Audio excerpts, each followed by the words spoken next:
peço para que você abra comigo a sua Bíblia no livro de Mateus, capítulo 24, por favor.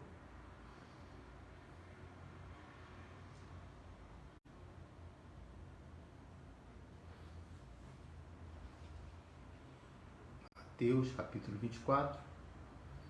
Vamos ver algumas coisas aí que está registrado aí nesse livro.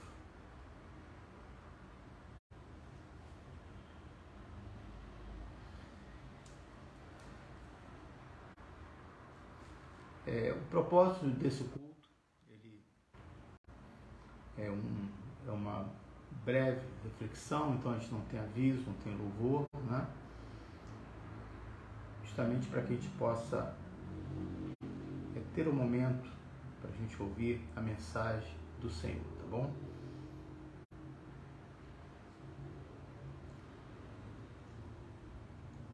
Versículo 1. Jesus saiu do templo e, enquanto caminhava, seus discípulos aproximaram-se dele para lhe mostrar as construções do templo. Vocês estão vendo tudo isso? Perguntou ele. Eu lhes garanto que não ficará aqui pedra sobre pedra, serão todas derrubadas. Tendo Jesus se assentado no Monte das Oliveiras, os discípulos dirigiram-se a ele em particular e disseram: Dize-nos, quando acontecerão essas coisas? E qual será o sinal da tua vinda e do fim dos tempos? Então, por enquanto, só até aqui, para que a gente possa pensar um pouquinho sobre essa questão. E depois eu vou estar trazendo mais alguns versículos, né? Somente aqui no versículo 3, tendo Jesus assentado no Monte das Oliveiras, os discípulos dirigiram-se a ele em particular e disseram: Dize-nos, quando acontecerão essas coisas? E qual será o sinal da tua vinda e do fim dos tempos? Aqui nós temos uma pergunta que é uma preocupação muito nossa, né? Do nosso dia a dia. Como vai ser o nosso futuro? Como vai ser o nosso amanhã? E principalmente, não sei o que explicar, a gente não tem essa preocupação com tanta ênfase, igual nós temos na virada do ano. Né? É um dia como qualquer outro, mas essa coisa de uma mudança de ano faz a gente fazer um balanço de cada período que nós estamos, né? E de que nós vivemos, faz a gente pensar e projetar como que vai ser o dia de amanhã. Então, essa preocupação aqui que os discípulos estão tendo é uma preocupação, não era simplesmente com relação ao tempo, mas quanto que aquela palavra de fato iria se cumprir. Então, nós podemos assim observar que Jesus foi considerado, né, entre eles, um grande profeta, em obras, em palavras. E a palavra de um profeta, ele tinha muito peso, muita ênfase, né? E era tudo registrado. Então aqui mais uma vez, Jesus está fazendo uma profecia que hoje, historicamente, você vai poder comprovar cada fato que assim aconteceu. É só você ir na arqueologia bíblica, né? Histórica e bíblica do povo de Israel, você vai ver que de fato isso está lá registrado. Então o que nós podemos observar aqui, tudo o que está escrito na Bíblia é real, é verdadeiro, se cumpre. Basta você pesquisar, basta você estudar e você vai ver ali a palavra de fato assim acontecendo. Mas, e essa preocupação, né? que é nossa do dia a dia. Como nós podemos evitá-la? Vou dizer para você que não tem como. Gostaria de ter uma solução, uma fórmula, né? Um meio de poder ajudá-los, mas não estaria sendo verdadeiro com você. Mas os profetas ainda existem até os dias de hoje. O que nós entendemos sobre a função de um profeta? O que significa as palavras liberadas por eles? Nós conhecemos o último profeta, né? Que foi João Batista, que está lá no Novo Testamento, e foi considerado o maior entre eles, pelo próprio Jesus. Por que maior, né? O que João Batista fez para ter obras tão grandes assim? Ele se tornou conhecido como maior porque ele teve o privilégio, né? As últimas palavras do profeta, né? Para preparar o caminho. Ou seja, todos os demais tiveram a sua função de ir pregando a palavra, de ir anunciando o que iria acontecer. E João Batista vai fazer, vamos dizer assim, aquela conclusão dizendo, olha, agora a realidade, os dias estão próximos, se prepare. Então, esses profetas ainda existem? Eles deixaram de existir? Eu posso afirmar para você que não. Quem são esses profetas? Esses profetas são aqueles que preveem o futuro? Não. Quem são os profetas dos dias atuais? São aqueles que fazem adivinhações, e aí você vê muitas gravações, né, muitas pregações que você acompanha, e aí você percebe que essas profecias, muitas delas que eles chamam de profecias, não se cumpriram, né? Não foram reais, erraram com grande distância. E aí muitas pessoas passam a não acreditar, achando que a profecia não é verdadeira, que não é real, mas o próprio Jesus, ele vai dar ênfase a cada palavra de todos os profetas. E isso ele falou para os discípulos no caminho de Emaús, né? Ele começou a decorrer, né, a cada profecia, desde Moisés até João Batista. Então, onde estão esses profetas? E é importante você entender uma coisa. Qual era a função de João Batista? Anunciar a palavra e preparar os corações. O caminho era isso, preparar os corações para receber o Messias. Hoje, nós não exercemos mais essa função de João Batista, mas os profetas atuais hoje são os cristãos. Porém, exercem uma função diferente de João Batista. Né? Nós não anunciamos o nascimento de Jesus, nós não anunciamos que ele virá ao mundo, porque ele já veio, porque ele já nasceu. Então, qual é a nossa função agora, como profetas e profetisas de Deus? Anunciar o Evangelho de Cristo. Preparar os corações, assim como aconteceu com João Batista. Que Jesus veio ao mundo, ele voltará novamente. Aleluia. Isso é motivo de nós glorificarmos a Deus, meus irmãos. Porque se você parar para ver em todas as culturas, desde a mais civilizada, da mais avançada, com o maior número de evolução, de conhecimento, de informação, todas elas se deparam no mesmo caminho, no caminho de miséria, no caminho de decepções, no caminho de total tristeza. Então veja a responsabilidade que Deus colocou em nossas mãos. Isso tem sido motivo de muita preocupação, né, para mim como pastor, e tem sido algo que Deus tem colocado muito no meu coração para este ano de 2023. Algumas pessoas julgam que o fato de algumas igrejas estarem vazias aos cultos e já não há mais uma procura, já não há mais um interesse como antes. Eu peguei algumas fases interessantes, né, em que as pessoas faziam fila, disputava cada um dos lugares, marcava, né? Por quê? Que tempo foi esse? Foi esse tempo que foi despertado para que nós anunciássemos o Evangelho de Cristo, a palavra de Deus.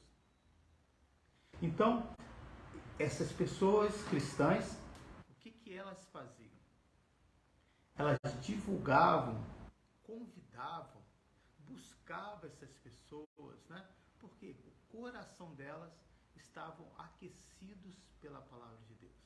Então, mais uma vez, nós estamos vendo aí a palavra de Deus se cumprindo. Que no fim dos tempos, esse amor iria se esfriando. Então, esse esfriamento, ele acontece muito rápido, mas ao nosso olhar, ele parece que é só uma dificuldade, é só um problema.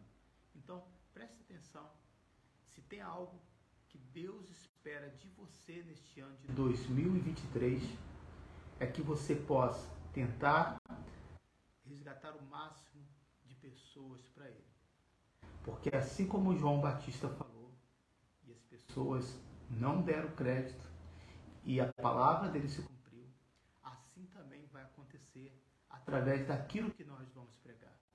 Nós agora não estamos mais preparando o caminho para o Messias que virá ao mundo, porque ele já veio. Mas nós vamos estar, mais uma vez, como um profeta, na função de João Batista, preparando os corações para a volta do Senhor.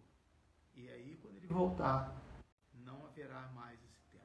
Eu quero que você pense sobre isso, porque se existe alguém que pode resgatar os seus familiares, que pode resgatar os seus primos, alguém da sua família, é você. Alguém do seu trabalho, é você. Porque você está ali próximo. Imagina alguém de fora chegar, né, e para conversar já é difícil. Porque a pessoa é um estranho, o que essa pessoa quer? Porém, quando é alguém próximo, o nosso testemunho, a nossa maneira de ser, né, vai preparando esses corações e às vezes um convite tão sem pretensões, é a melhor palavra, né, para colocar aqui, de um convite de ir à igreja, de um batismo, de um Natal, um Ano Novo, aquilo que para você parece que não vai mover, mexer o coração, você está fazendo a sua parte. E quantos já foram tocados por esse convite? Mas vamos lá, no livro de Mateus, capítulo 24. Então, nós podemos entender aqui, a primeira parte, Mateus 24, 3, Jesus aqui fazendo essa função de profeta, e ele, de fato, as palavras aí se cumpriram. Então, se você ler todo o capítulo de Mateus 24, não é para você fazer isso agora, mas no término do culto, eu convido você a fazer a leitura desse texto.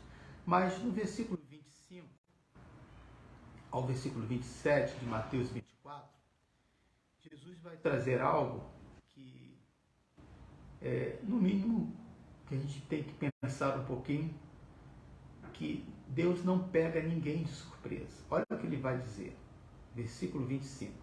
Veja que eu os avisei antecipadamente. Né? Então, essa palavra antecipadamente, nós conseguimos entender que não há interesse nenhum de que ninguém se perca.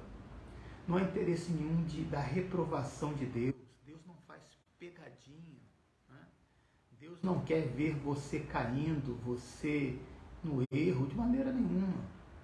Mas essa antecipação participação dele é justamente para te dar a oportunidade de que você não seja pego de surpresa. Então vamos lá ao texto. Assim, se alguém lhe disser, ele está lá no deserto, não saia.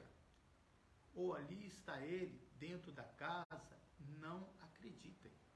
Porque assim como o relâmpago sai do Oriente e se mostra no Ocidente, assim será a vida do Filho do Homem. Né? Então nós podemos observar que é muito comum, né, as pessoas usarem o nome de Deus e de que Deus está naquele lugar e que é com aquela pessoa que Deus fala. Não acredite nessas coisas. Né? O que você tem que acreditar? Você precisa acreditar na palavra do Senhor. Você tem um livro em suas mãos e Deus não deixa nem os novos convertidos serem assim enganados. Né? Então, uma das coisas que nós podemos entender nessa volta de Jesus e que parece que isso não vai acontecer, né? Porque há quanto tempo já é anunciado isso, está na questão do tempo. Né? Porque lá em 2 Pedro, capítulo 3, vai dizer assim, ó, não se esqueçam disso, amados, para o Senhor, um dia como 1000 anos, e 1000 anos como um dia. O Senhor não demora em cumprir a sua promessa, como julgam alguns. Pelo contrário, Ele é paciente com vocês, não querendo que ninguém pereça, mas que todo chegue ao arrependimento.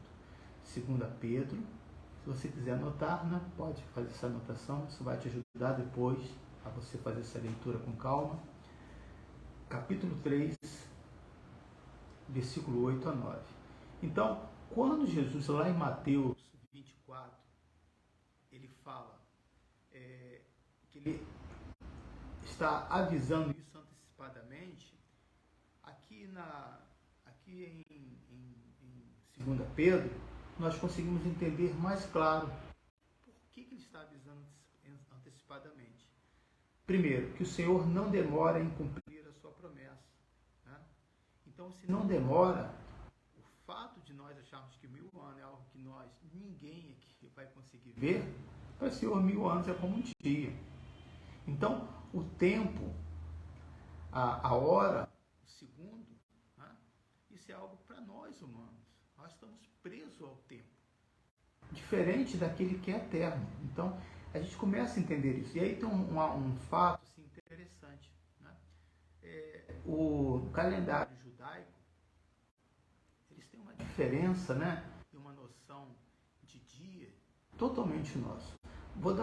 Diferente do nosso. Vou dar um exemplo aqui fácil. Se você pegar o texto, quando você vai ver que está ligado a Mateus 24, né? Sobre a sua morte e ressurreição, diz que Jesus vai ressuscitar no terceiro dia. Mas entendemos que Jesus morreu na sexta-feira, né? Outros acham que foi na quarta, mas que morreu na sexta-feira.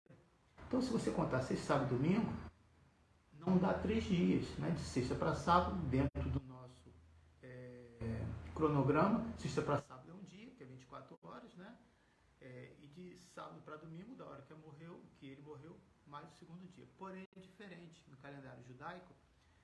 Não importa se você esteve vivo ou morto 10 minutos, é como se fosse um dia.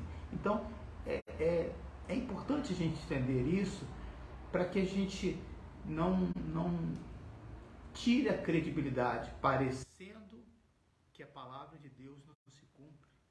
Né? Deus prometeu, não passará dessa geração, mas quantos anos que Jesus falou isso? Né? Então, precisamos atualizar e entender as coisas eternas. E qual é o motivo dessa antecipação?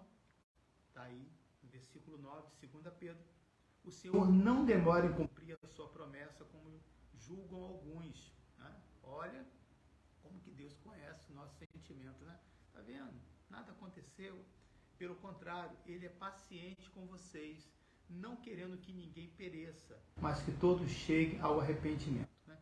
Então, o propósito dessa antecipação que Jesus fala aqui para os discípulos em Mateus 24 é justamente com isso, dando a oportunidade para que ninguém se perca e possa ter a salvação. Porém, todos vão ser salvos? Não. Porque o Senhor não deseja, ou o lugar é tão pequeno que não comporta toda a humanidade? Também não é verdade. Mas é uma decisão do coração. Então eu vejo a virada de um ano importante, sim, né? Eu acho que é um momento onde nós fazemos um balanço. Eu quero ser salvo? Se eu quero ser salvo, o que eu preciso fazer? Como aquecer o meu coração? E aí, Mateus 24, versículo 36, ele vai dar 2 pontos que eu acho muito interessante, né? E que nós precisamos analisar bastante, né? Vai dizer assim, ó, quanto ao dia e a hora, ninguém sabe. Imagina os discípulos vendo o seu mestre com tanta autoridade, falando que ele e o Pai são um, né? Que é uma intimidade total. E aí, espero que Jesus vai dar a resposta que eles querem. E aí Jesus vai dizer assim, e essa é a resposta com relação àquilo que os discípulos estão falando. Quando vai acontecer isso? Quando será a sua volta, né? Então ele vai dizer, quanto ao dia, a hora, ninguém sabe. O quê? Você não sabe? É isso mesmo. Jesus, ele afirma que ele não sabe. E ele vai dizer, não, ninguém sabe. Nem os anjos dos céus, nem o Filho, está falando a respeito dele. Senão somente o Pai. É uma informação que nós precisamos aplicar isso na nossa vida. Às vezes as pessoas cobram que temos que saber tudo, né? E nós não conseguimos saber. Que temos que acertar tudo. E às vezes não é nem as pessoas de fora, há uma cobrança pessoal sua. Eu não posso errar. Quem te falou isso? Eu não posso falhar. Quem te disse isso? Infelizmente, deveria ser assim. Mas pelas nossas limitações, nós temos dificuldade. Então o que nós temos que aceitar? Que não sabemos tudo. Mas o Pai que está nos céus, Ele sabe. Então, essa é uma palavra de consolo para nós. Não importa que eu tenha todo o conhecimento, não que eu não tenha que buscá-lo, mas é importante você entender isso. Eu posso não saber tudo, mas há alguém que eu tenho intimidade, alguém que eu busco, alguém que eu clamo, e ele vai estar me fortalecendo a cada dia, a cada momento. Então, no versículo 24, agora entra 2 pontos importantíssimos, né? Que Jesus vai dizer aqui aos seus discípulos. Jesus disse que temos algo para fazer para recebê-lo. Mateus 24, versículo 42. Vou abrir aqui para fazer a leitura junto com você.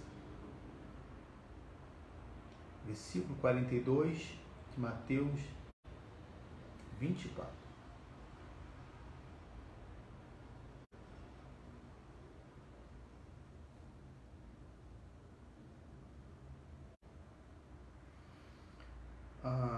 Vamos pegar do versículo 36, por favor. Então, o ponto importante aqui, né, que o Senhor vai dizer, assim, em vez de vocês estarem preocupados, em vez de vocês estarem ansiosos com o que vai acontecer amanhã, com curiosidade, ou com preocupação mesmo, eu vou dar 2 pontos importantes que vai ajudar você a não ficar pensando no amanhã, mas pensando no hoje. Versículo 36. Quanto ao dia e a hora, ninguém sabe nem os anjos do céu, nem o Filho, senão somente o Pai.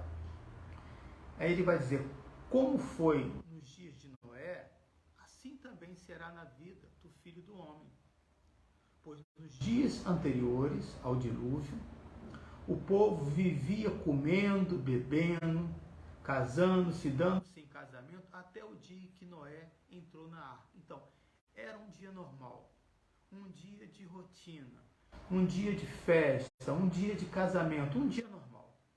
Mas a única família que observou, né, que era o momento de entrar na arca, foi a família de Noé. Então nós podemos observar que existe aqui um ponto que quando Jesus fala vigiai, né? Em versículo 39, e eles nada perceberam, até que veio o dilúvio e os levou a todos. Assim acontecerá na vida do Filho do Homem. Né? Então, o Senhor quer nos pegar de surpresa, né? Quer deixar uma maneira de eliminar uma boa parte, né, da população, não. Ele vai dizendo pontos importantes. Vigie, observe que esses sinais, não vai ser um momento que vai parar tudo, né? E agora preste atenção. Vai acontecer um dia como qualquer outro. Versículo 39, versículo 40. 2 homens estarão no campo. E aí eu falei sobre a salvação, né? Que nem todos serão salvos, não porque o Senhor não quer, mas não queira, mas porque é uma decisão do coração. Um será levado e outro deixado. Versículo 42, portanto vigiem, porque vocês não sabem em que dia virá o seu Senhor. Então nós podemos ver aqui o primeiro ponto que Jesus orienta aos seus discípulos, é que eles possam estar atentos. Esse vigiar aqui não tem nada a ver com o sentido que nós temos da nossa cultura. Tomar conta da vida dos outros, ficar comparando, ficar olhando para outra igreja, para outra família, para outros trabalhos na nossa mesma profissão, nada disso, tá? Está falando assim, esse vigiar no sentido de observação, de estar atento. Sabe aquele dia quando você olha assim e diz, olha, está começando a ventar, esse vento diferente, vem chuva aí. O céu começou a ficar escuro, vem chuva aí. Né? E você sabe, por ser um período de verão, é muito comum numa época como essa acontecer, né? As tempestades. Inclusive, acho que na região serrana está chovendo bastante, tá? Então, se alguém vai viajar para essa área, se informe primeiro. Então, esse primeiro ponto, esse vigiar, é no sentido de você observar. Não se deixe enganar, porque a vida continua tudo normal e a palavra não vai se cumprir. Não faça isso. O segundo ponto que Jesus vai orientar os seus discípulos é no versículo 44, Mateus 24, versículo 44. Assim também vocês precisam estar preparados. Então, o vigiar é mais uma questão de observação, comparando com as palavras dos profetas, com tudo aquilo que foi profetizado até hoje e finalizando em Jesus Cristo.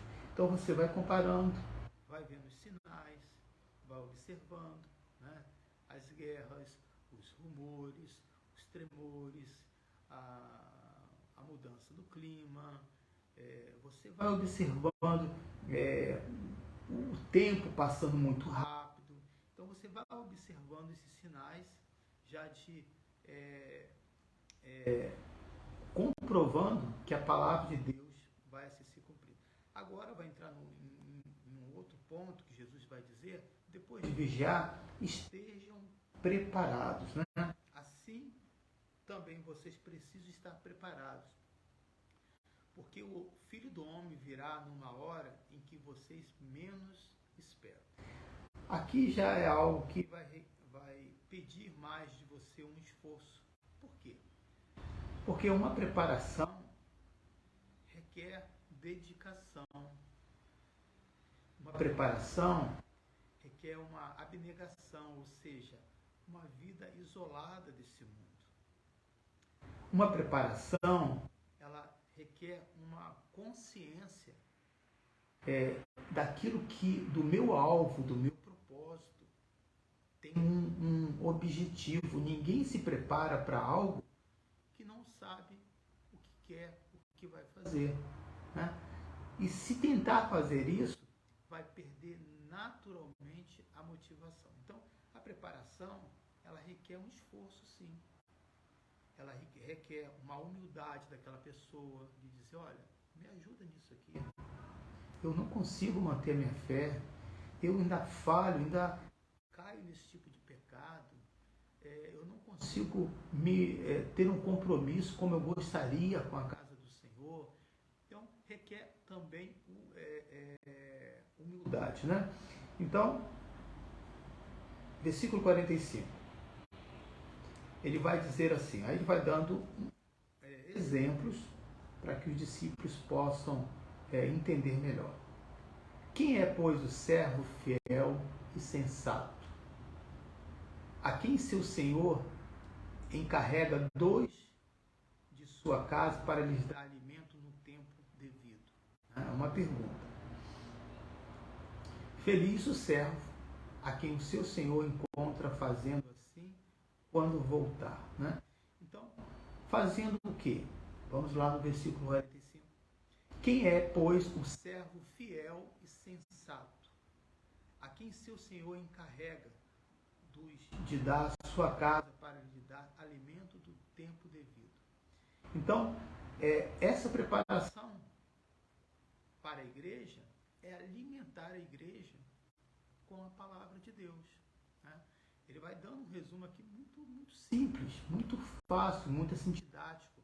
Então, essa preparação, a base da sua preparação é se alimentar da palavra de Deus. Então, se você, durante o dia, está atualizado com todas as informações do mundo, você está desatualizado com relação às coisas divinas. Porque o mesmo tempo que você gasta em preparação com as coisas seculares, também se faz muito mais necessário com as coisas espirituais, né? Então, o alimentar da palavra de Deus não é você carregar uma Bíblia, não é você simplesmente fazer um propósito de ler a Bíblia, né? Durante todo o ano. É uma questão de dizer assim, eu preciso de receber essa palavra, eu preciso me fortalecer cada vez mais, eu preciso ter a minha vida restaurada. E aí ele prossegue dizendo aqui, mas suponha que um servo seja mau e diga a si mesmo, meu senhor se demora. Então, essa tarefa que foi me dada aqui eu não vou fazer, né? Versículo 49. Então, comece a bater em seus conservos e a comer e a beber com os beberrões. O senhor daquele servo virá no dia em que ele não espera e numa hora que não sabe. Ele o punirá severamente e lhe dará lugar com os hipócritas, onde haverá choro e ranger de dentes. Então, nós não podemos brincar com as coisas de Deus, achando que vamos ter sempre uma oportunidade para poder corrigir os nossos erros. Nem sempre isso é possível. Então, compete a nós estar vigiando, observando as palavras de Deus se cumprindo, observando a nossa vida, a nossa prática, mas também, ao mesmo tempo, se preparando, né? E aí, em 2 Pedro, capítulo 3, versículo 11, vai ajudar melhor, né? Vai te dar mais conteúdo para você analisar essa preparação. O preparo viver de maneira santa e piedosa. 2 Pedro 3, versículo 11. Diz assim, ó, visto que tudo será assim desfeito, que tipo de pessoa é necessário que vocês sejam? Né? Falando que neste mundo, né, nada que vai passar a existir, né, e que nós temos que estar preocupados com aquilo que é o eterno. E 2 Pedro 3,11 te dá a maneira como se preparar. Vivam de maneira santa e piedosa. Maneira santa é ser uma pessoa separada, ser uma pessoa que viva exclusivamente para as coisas de Deus. Parece algo fácil, né? Mas não é assim a realidade que nós temos visto nos dias atuais. De uma pessoa piedosa, que se coloque no lugar daquela outra pessoa, né? Que entenda da mesma maneira como Deus teve compaixão e misericórdia, também terá de você, terá daquela outra pessoa. E aí, versículo 14, dá mais outra dica de como viver, né? De como estar se preparando. Versículo 14, 2 Pedro, capítulo 3. Vive em paz, sem pecado. Portanto, amados, enquanto esperam essas coisas, empenhem-se para serem encontrados por Ele em paz, imaculados, inculpáveis, né? Em paz. Então, Jesus vai estar dizendo para eles aqui, vocês estão muito preocupados com o dia de amanhã.